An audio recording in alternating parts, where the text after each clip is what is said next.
¿Termina el reinado del dólar en el mundo? En realidad, Santiago, esto quiero comentar contigo, es un poquitito la continuación de lo que ya habíamos comenzado a charlar hace unos 10 días aproximadamente, con el tema de la desdolarización.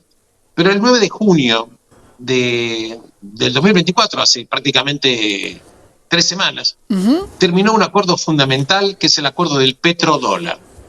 ¿Qué era este acuerdo? En el año 1974, Estados Unidos y Arabia Saudita terminó un acuerdo fundamental que es el acuerdo del petrodólar. ¿Qué era este acuerdo? En el año 1974, Estados Unidos y Arabia Saudita habían firmado un acuerdo para que el commodity del petróleo se transe únicamente en moneda norteamericana. Este acuerdo fue firmado por 50 años. ¿Qué recibía Arabia Saudita a cambio de Estados Unidos? Estados Unidos le garantizó protección militar y de seguridad total frente a cualquier conflicto o cualquier país que quisiera amenazar a Arabia Saudita. Y Arabia Saudita se comprometió durante 50 años a que el petróleo se transara únicamente en dólares. Quiero comentarte, Santiago, que si bien es cierto que existen muchos commodities en el mundo, el commodity que mayor cantidad de dinero mueve en el mundo sigue siendo el petróleo. Sí. En consecuencia, este acuerdo no fue continuado ni renovado, por lo menos hasta ahora, por Arabia Saudita. Veamos por qué. ¿Por qué Arabia Saudita no continuó con este acuerdo? Ahora, qué difícil, realidad, qué difícil lo que me estás planteando, Alberto, porque esto tiene varias aristas, desde lo económico a lo geopolítico, porque si yo te garantizo protección y hoy este acuerdo se cae y Arabia decide utilizar el yen, bueno, hay un problema geopolítico. absolutamente, Santiago. Por eso siempre charlamos contigo, y vos siempre también lo observás correctamente, es que la economía no está nunca disociada de los hechos geopolíticos. La verdad que Arabia Saudita, ¿qué es lo que leyó? Arabia Saudita leyó que primero Estados Unidos de alguna manera en los últimos años se había desentendido de Medio Oriente.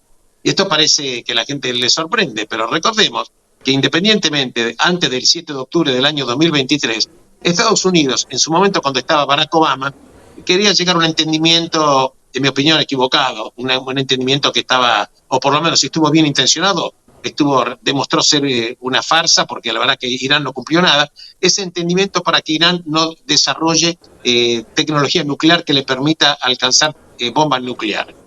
La verdad que este acuerdo que en su momento se había firmado en el año 2015, cuando Barack Obama estaba de presidente, finalmente cuando estaba Trump, 3 años después, lo anuló porque Irán no cumplió absolutamente nada. ¿Por qué te comento esto?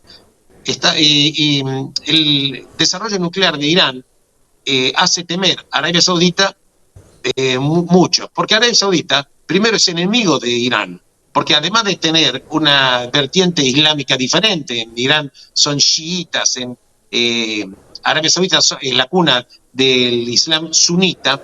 La verdad también es cierto que Irán detesta a Arabia Saudita porque lo ve como un país entregado totalmente a los valores occidentales, negocios que hace con Occidente. Entonces, pero ve Arabia Saudita que con las administraciones norteamericanas que fueron sucediendo en estos años, Estados Unidos de alguna manera tiene un hecho muy declamativo, pero no tan comprometido con la seguridad. Número uno. Número dos, también es cierto que en estos 50 años pasaron cosas. Una de las cosas fundamentales es que China emergió como una potencia económica que está disputando el liderazgo económico, a punto tal de que Arabia Saudita dice, bueno, finalmente, si Rusia está exportando petróleo y lo vende en rublos, y China le acepta los rublos a Rusia, y cuando China le vende productos a Rusia, Rusia acepta también los yuanes, por eso se estableció un banco que actúa como cámara compensadora en China.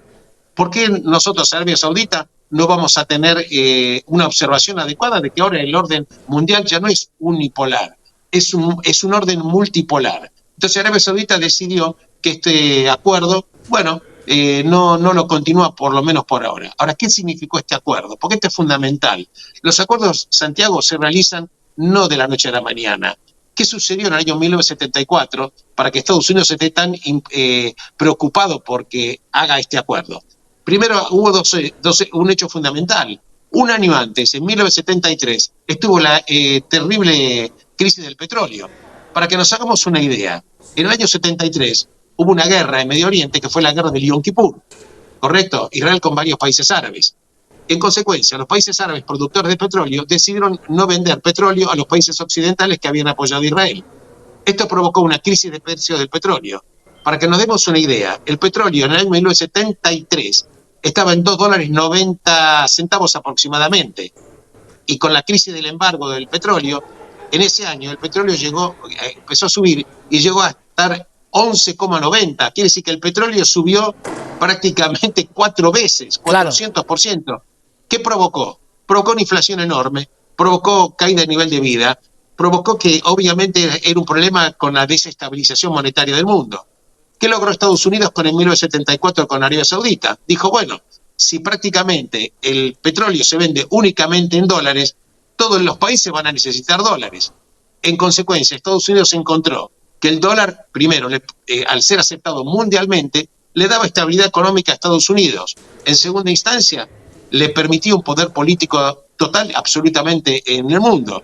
En consecuencia, podemos ver que de esta manera Estados Unidos podía financiar cualquier situación de inversión, déficits fiscales de todo tipo, porque el mundo lo que quería era dólares. Cuando Estados Unidos necesitaba dólares, simplemente los imprimía y luego o eventualmente vendía bonos del Tesoro norteamericano. Entonces los bonos del Tesoro americano, en aquel momento los famosos de 30, los bonos de a 30 años, bueno, hay bonos a diferentes plazos de maduración, todo el mundo los quería. En consecuencia, Estados Unidos vivía en el mejor de los mundos. Pero todo en economía tiene su costo.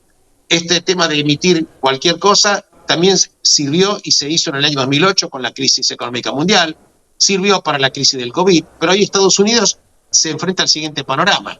Tiene una deuda pública que es el 150% de su PBI.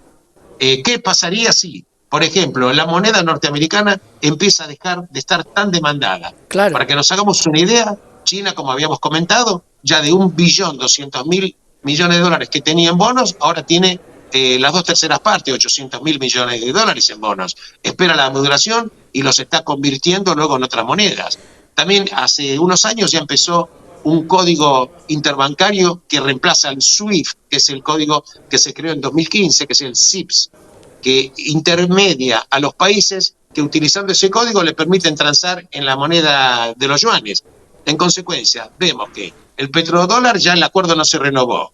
Los países del mundo están de alguna manera viendo que China está emergiendo seguramente como una enorme competencia de Estados Unidos, que también en consecuencia los bancos están migrando tenencias de dólares o bonos por parte de oro. Están viendo además que en consecuencia, no digo que va a morir el dólar, pero que están viendo que el dólar va a perder un poquitito el reinado. La verdad es que tenemos que tener en cuenta que si el mundo dejara de aceptar de a poco los bonos del Tesoro americano, Estados Unidos tendría que elevar la tasa de interés para que el mundo los acepte. Claro. Si eleva la tasa de interés, va a provocar mayor recesión en Estados Unidos. Porque imagínate, las personas que tienen deudas hipotecarias, las que tienen deudas para pagar el coche, las que tienen deudas con la tarjeta de crédito, en Estados Unidos todo se maneja con crédito. Ese crédito, al ser encarecido, provocaría una recesión de a poco cada vez más preocupante y que va aislando. Pero también hubo un hecho geopolítico importante, que fue el manejo de China, que fue muy inteligente en el manejo de los BRICS.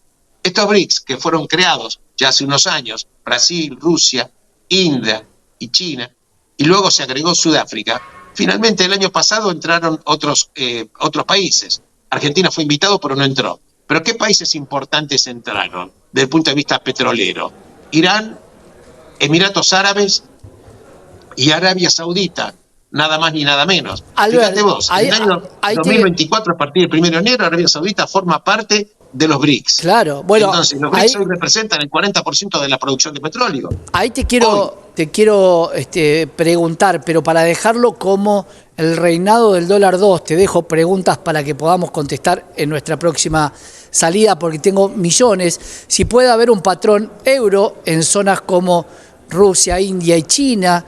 Y por otro lado, si el patrón del petróleo puede llegar a presionar la OPEP. Pero vamos a hacer la parte 2 de dólar, la posible caída del reino. ¿Te parece? Me parece perfecto y nos veremos en la próxima oportunidad continuando este tema, que me parece fascinante. Gracias, Albert, a mí también. Un gran abrazo. Un abrazo. Alberto Ruscolequier trayéndote una noticia sumamente impactante respecto al acuerdo del petróleo firmado en los Estados Unidos en 1974, que cumple 50 años, venció el 9 de junio y aún no ha sido renovado.